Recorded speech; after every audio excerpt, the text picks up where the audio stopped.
Red Bull just lost over 1 full second per lap, and Pierre Waché has responded with a decision so extreme, it could either save their entire season, or completely destroy it. Because this isn't a normal performance drop. This is a car that's up to 20 kilograms overweight. A car with broken balance. A car that even Max Verstappen called impossible to drive. And instead of fixing one problem at a time, Red Bull is changing everything, all at once. A full redesign. New floor. New suspension. New philosophy. All in a single upgrade package. And here's the risk. If it works, they're back in the fight. If it fails, the entire project collapses. No second chances. No time to recover. And what you're about to hear explains why this could be the most dangerous technical gamble Formula One has seen in years. At first, Red Bull didn't panic. They couldn't. Because what they were seeing didn't make sense. The simulation said one thing. The track said another. And when that happens in Formula One, the instinct is always the same. Trust the data. Trust the tools. Trust the process that made you dominant in the first place. But race after race, that trust started to break.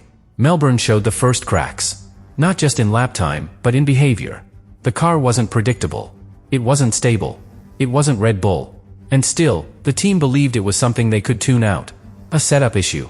A balance adjustment. Something small. But then China confirmed something much worse. Because the gap didn't shrink. It grew. And the problems multiplied. Performance and reliability. At the same time. And that's when engineers started asking the question they didn't want to ask. What if the problem is not on the surface? What if it's structural?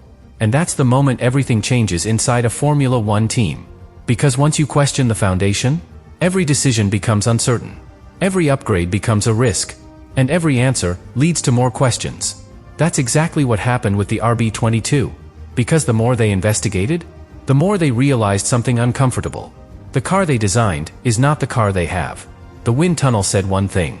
The simulator confirmed it. But the track exposed something completely different. And that disconnect is the worst scenario possible. Because now, you don't know which version is real. The one on the screen. Or the one on the asphalt. And that's where Waché had to make a decision. Continue trusting the system, or abandon it completely. And this is the turning point of the entire story. Because he chose to walk away from the data. Not partially. Completely. He made the call to stop relying on wind tunnel predictions, and start building the car based on track reality. Think about how extreme that is. A Formula One team ignoring its primary development tool. Because it no longer trusts it. That's not adaptation. That's desperation. But also, opportunity. Because once you accept that your model is wrong, you're free to rethink everything. And that's exactly what Red Bull is doing now. They went back to the basics. Real lap data. Driver feedback. Actual behavior on track. Not simulations. Not projections. Reality. And from that, a completely new direction started to form. A car that prioritizes balance over peak downforce. A car that sacrifices theoretical performance for real control. A car that Verstappen can actually drive consistently. Because that was the biggest issue. Not just being slow. Being unpredictable. And unpredictability kills confidence. Kills performance. Kills development. So Waché made the most aggressive call possible. Fix the feeling first. Then recover the speed. But here's the risk. In Formula One, feeling doesn't always equal lap time. You can make a car easier to drive, and still be slower. And that's the gamble. Because Red Bull is not just trying to recover performance. They're redefining their entire philosophy mid-season. And that has consequences. Because every other team is doing the opposite. Refining. Optimizing. Building on what already works. While Red Bull is starting again. From the middle of the championship. And that's what makes this moment so critical. Because if this new direction works, they don't just recover. They leap forward. They fix the root problem, not just the symptoms. But if it fails, they don't just stay behind. They fall further. Because while they're experimenting, everyone else keeps improving. And this is why the pressure on Waché is unlike anything else in the paddock right now. Because this is not just about one upgrade. It's about choosing the future of the car. The identity of the team. The path for the rest of the season. And possibly, beyond. But here's what makes it even more intense. Inside Red Bull, not everyone agrees. Some engineers believe the issue is still the wind tunnel. That no matter what changes they make, they'll never get consistent results until that is fixed. Others believe the problem is deeper. That the concept itself is flawed. And that no upgrade can fully fix it. And that division is dangerous. Because when a team is not aligned, progress slows down. Decisions become heavier. Doubt spreads. And in Formula One, doubt is as costly as lack of speed. So now, everything leads to one moment. One test. One answer. Miami. Because that's where this new direction finally meets reality. That's where the gamble becomes measurable. That's where Wache's decision gets judged. Not by theory. Not by simulations. By lap time. And what happens there will decide everything that comes next. And this is where everything becomes brutally simple. Because Miami won't just show improvement. It will expose the truth. No more theories. No more internal debates. No more blaming the wind tunnel, or the setup, or the drivers. Just one thing. Lap time. Because when that car hits the track in Miami, every change Wache made will be tested at once. The weight reduction. The new floor. The revised suspension. The balance shift. All of it. Together. No isolation. No safety net. And that's what makes this moment so dangerous. Because in Formula One, when you change everything at once, you don't always know what worked. Or what failed. You only see the result. And the result has to be immediate. Because Red Bull doesn't have time. They're already 1 second behind. And while they've been rebuilding, Mercedes has been refining. McLaren has been improving. Ferrari has been stabilizing. Everyone else, moving forward. While Red Bull, reset. So now the pressure is absolute. Because if Miami shows even half a second of recovery, that's hope. That's direction. That's proof that the gamble was worth it. But if the gain is small, 0.2, 0.3, that's not enough. That means they're still stuck. Still chasing. Still trying to understand a car that doesn't respond. And if it fails completely, that's when things get serious. Because failure here doesn't just mean being slow. It means the concept is wrong. And if the concept is wrong, you can't fix that in one season. You can't redesign a Formula One car completely, mid-year. And that's when the consequences start. Real consequences. Because inside Red Bull, there's already pressure. Already questions. Already doubt about the direction taken. And if Miami confirms that the direction is still wrong, those questions turn into decisions. About leadership. About structure. About the future. Because this isn't just any team. This is the team that dominated Formula One.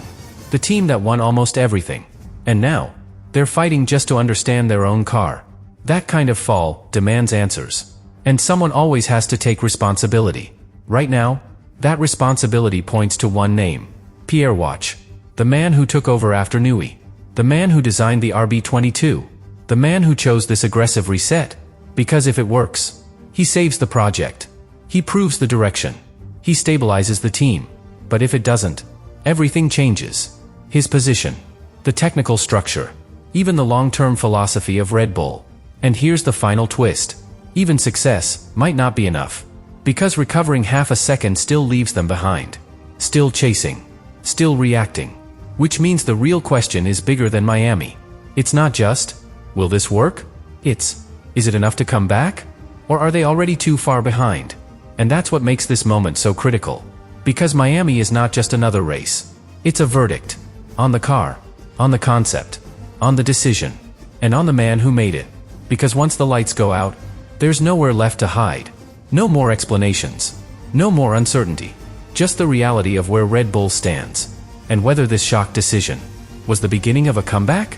Or the confirmation that the collapse is real. And this is where the story reaches its breaking point. Because after Miami, there are no more excuses left. No more time to experiment. No more room to reset again. Everything that could be changed has already been changed. And that means one thing. From this point forward, Red Bull is no longer developing a concept. They are living with it. And that is the most dangerous position any Formula One team can be in. Because if the foundation is still wrong, every future upgrade becomes limited. Every improvement becomes smaller. Every step forward feels like chasing something you can't catch. And that's exactly the scenario Red Bull is trying to avoid. But here's the reality nobody inside the team can ignore. Even if Miami works, even if the car becomes more stable, even if Verstappen finally feels confident again, that doesn't erase what already happened. 3 races. 3 clear signals. A 1-second deficit. A car overweight. A balance that doesn't make sense. A system that doesn't correlate with reality. Those are not small problems. Those are structural warnings. And in Formula One, structural problems don't disappear overnight. They follow you. They limit you. They define your ceiling. So now, the real question is no longer just about performance. It's about direction. Did Waché choose the right path? Or just the fastest way to react? Because those are not the same thing. One builds a comeback. The other delays a collapse. And the difference between those two outcomes will define this entire season. But here's where it becomes even more intense. Because while Red Bull is fighting internally, the rest of the grid is watching. Closely. Carefully. Because for the first time in years, Red Bull looks vulnerable. Not just slower. Beatable. And in Formula One, the moment a dominant team becomes beatable, everyone attacks. Mercedes pushes harder. McLaren takes more risks. Ferrari smells opportunity. Because they all know something very simple. This might be their window. The moment where Red Bull is not in control. The moment where championships can be decided. And that adds even more pressure. Because now, it's not just about fixing the car. It's about doing it faster than everyone else is improving. And that's almost impossible. Especially when you're starting from behind. So everything comes back to that one decision. The aggressive reset. The full overhaul. The gamble that Waché made. Because that decision didn't just affect Miami. It defined the rest of the year. And maybe more than that. Because if Red Bull fails to recover, they don't just lose races. They lose momentum. They lose confidence. They lose the aura that made them untouchable. And once that's gone, it's very hard to get back. But if they succeed, if this gamble works, if the RB22 finally becomes a car Verstappen can push again, then everything changes. Not just performance, belief, direction, energy inside the team.